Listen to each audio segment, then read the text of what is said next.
Bismillahirrahmanirrahim. Assalamualaikum warahmatullahi wabarakatuh. Waalaikumsalam warahmatullahi wabarakatuh. Alhamdulillahirabbil alamin wa bihi nasta'in ala umuri dunya waddin wassalatu wassalamu ala asyrofil anbiya'i wal mursalin wa ala alihi wa sahbihi ajma'in amma ba'du.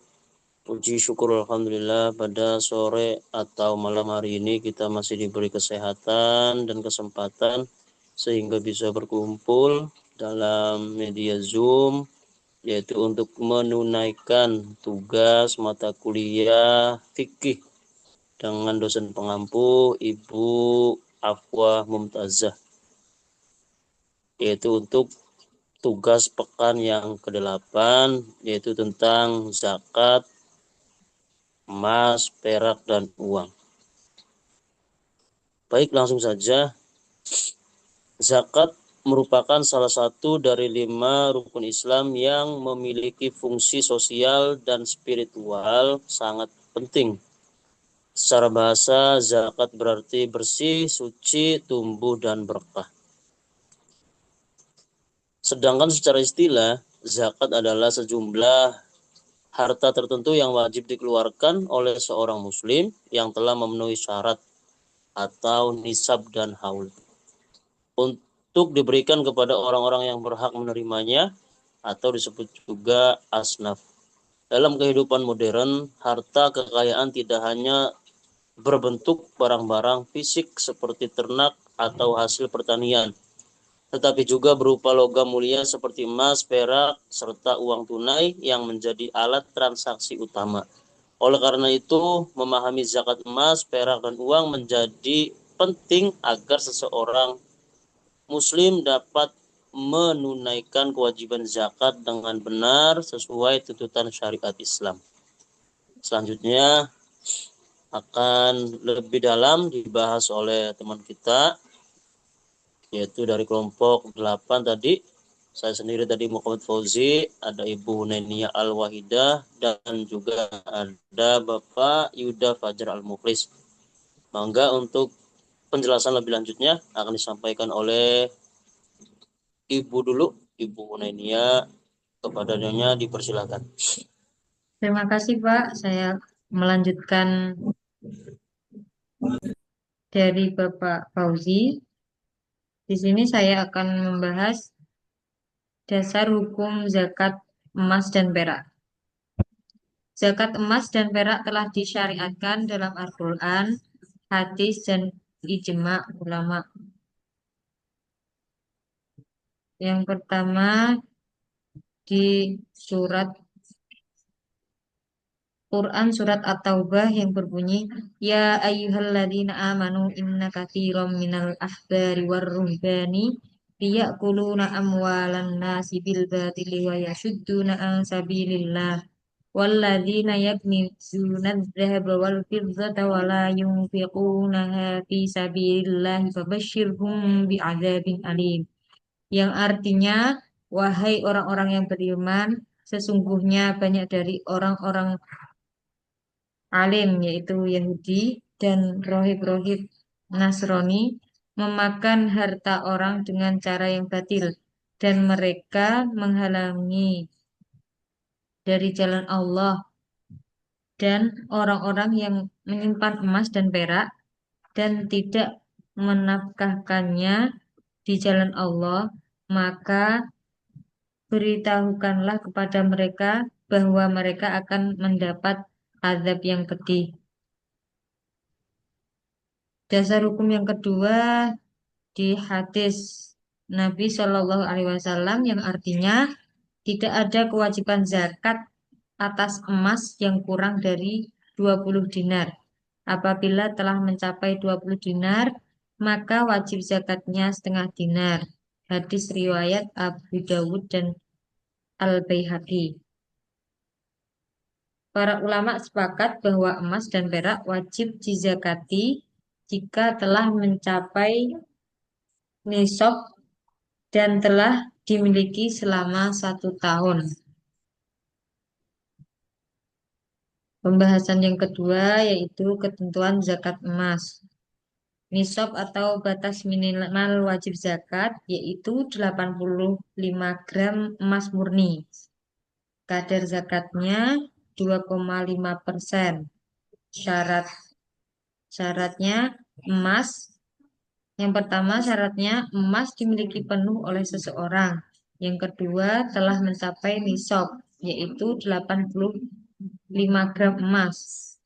Syarat yang ketiga telah dimiliki selama 1 tahun atau haul. Contoh perhitungan, misal jika seorang memiliki emas 100 gram, maka zakatnya 100 gram dikali 2,5%. Sama dengan 2,5 gram emas atau senilai harga emas 2,5 gram saat dizakati. Catatan, emas yang dipakai sehari-hari atau perhiasan manusia ada dua pendapat. Yang pertama, pendapat dari jumhur ulama, Maliki, Syafi'i, Hambali, tidak wajib zakat jika digunakan sewajarnya. Dan pendapat yang kedua ada pendapat Abu Hanifah, tetap wajib zakat walaupun dipakai. Sekian dari penjelasan saya, dilanjutkan Bapak Yuda. Oke, baik, monggo Bapak Yuda dilanjutkan. Baik, terima kasih Pak Fauzi dan Ibu Ulil Albab. Saya izin melanjutkan. Yang ketiga yaitu ketentuan zakat perak. Yang pertama ada nisab dari zakat perak yaitu sebesar 595 gram perak murni. Yang kedua, kadar zakat yang harus dikeluarkan yaitu 2,5%. Dan juga ada syarat-syarat. Yang pertama yaitu milik penuh, kedua mencapai nisab, dan yang ketiga haul. Contoh perhitungannya, jika seseorang memiliki 700 gram perak, maka zakatnya adalah 700 gram dikali 2,5%, maka hasilnya 17,5 gram perak. Yang selanjutnya keempat, zakat uang tunai. Pada masa Rasulullah Shallallahu Alaihi Wasallam, alat tukar utama adalah emas dan perak. Namun, di masa modern, uang kertas berfungsi sebagai pengganti keduanya. Sehingga zakat uang disamakan dengan zakat emas dan perak berdasarkan kias atau analogi hukum. Yang pertama, nisab zakat uang yaitu senilai harga 85 gram emas. Kalau kita berarti di Indonesia dirupiahkan 85 gram berarti dirupiahkan menjadi berapa? Yang kedua, kadar zakatnya yaitu sebesar 2,5%. Adapun syarat dari zakat uang, yang pertama adalah uang telah mencapai nilai nisab, yang kedua telah dimiliki selama 1 tahun. Contoh perhitungannya, jika harga emas 1 gram itu sebesar 1.200.000, maka nisabnya adalah 85 dikali 1.200.000, alhasil sebesar 102 juta. Maka jika seseorang telah memiliki tabungan 102 juta selama 1 tahun, maka zakatnya 102 juta, tadi dari hasil emas 1 gram, yaitu dengan harga 1.200.000, nisabnya 85 dikali 1.200.000, maka hasilnya 120 juta. Maka jika seseorang memiliki tabungan 120 juta selama 1 tahun, maka zakatnya adalah 120 juta dikali 2,5%, maka hasilnya adalah sebesar 3 juta rupiah. Adapun hikmah dan tujuan zakat emas, perak, dan uang, yang pertama adalah mensucikan harta dan jiwa pemiliknya dari sifat fikir dan hubud dunia atau cinta dunia. Yang kedua, menumbuhkan solidaritas sosial antara si kaya dan si miskin. Yang ketiga, meningkatkan keseimbangan ekonomi umat, mencegah penumpukan harta pada segelintir orang. Yang keempat, mendapat keberkahan harta karena zakat membersihkan dan menumbuhkannya. Dan yang terakhir, kelima, sebagai bentuk ketaatan kepada Allah Subhanahu wa taala dan bukti keimanan. Mungkin penjelasan dari saya eh, cukup sekian, dilanjutkan lagi dengan Bapak Fauzi. Terima kasih. Oke, siap.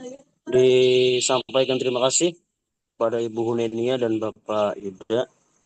Kesimpulannya adalah zakat emas, perak, dan uang merupakan kewajiban syar'i bagi setiap muslim yang memiliki harta tersebut dalam jumlah mencapai nisab dan telah dimiliki selama 1 tahun. Dengan kadar zakat yaitu 2,5%. Zakat ini bukan hanya bentuk ibadah individual, tetapi juga sistem sosial ekonomi Islam yang bertujuan menciptakan kesejahteraan bersama dan pemerataan harta di tengah masyarakat. Menunaikan zakat hendaknya dilakukan dengan niat yang ikhlas, tepat waktu, dan disalurkan kepada 8 golongan penerima zakat atau asnaf. Sebagaimana disebutkan dalam Quran Surat At-Taubah ayat 60. Dengan demikian, zakat menjadi sarana untuk mendekatkan diri kepada Allah Subhanahu wa taala sekaligus memperkuat ukhuwah dan keadilan sosial di antara umat Islam. Mungkin itu yang dapat kami sampaikan dari kelompok 8 mengenai zakat emas, perak, dan uang. Mungkin ada beberapa hal yang perlu ditanyakan. Monggo nanti kami upload di grup YouTube kelas B23. Nanti mungkin bisa yang kurang paham ditanyakan melalui komentar. Mungkin itu saja dari kami kelompok 8. Sekian, kurang lebihnya kami mohon maaf. Akhirul kata, wallahul muwaffiq ila aqwamit thoriq. Wassalamualaikum warahmatullahi wabarakatuh. Waalaikumsalam warahmatullahi wabarakatuh. Waalaikumsalam warahmatullahi wabarakatuh.